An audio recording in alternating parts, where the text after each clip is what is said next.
exhibition sa Bamboo Pavilion ng Liwasang Kalikhasan. Sa pangunguna ng Production Design and Technical Services Division sa ilalim ng Production ng Exhibition Department, ang Daguetap Digital ay disenyo ni D. Cortezano at naglalayong bigyang pansin ang light design bilang mahalagang elemento ng iba't ibang kaganapan kasama ang mga theater productions at festivals.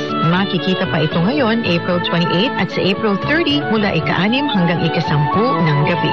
Samantala, nagbukas ang 30-second solo exhibition ni Dansoy Coquilla na pinamagatang Heads Up noong April 21 at patuloy na makikita hanggang May 8 sa Kaida Contemporary Gallery. Kilala si Coquilla sa kanyang Tingala series kung saan ang kanyang mga inilalarawan ay pawang mga nakatingin sa itaas.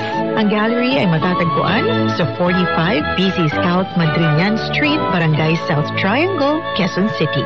Usapang sining at kultura para sa lahat. Art to Art.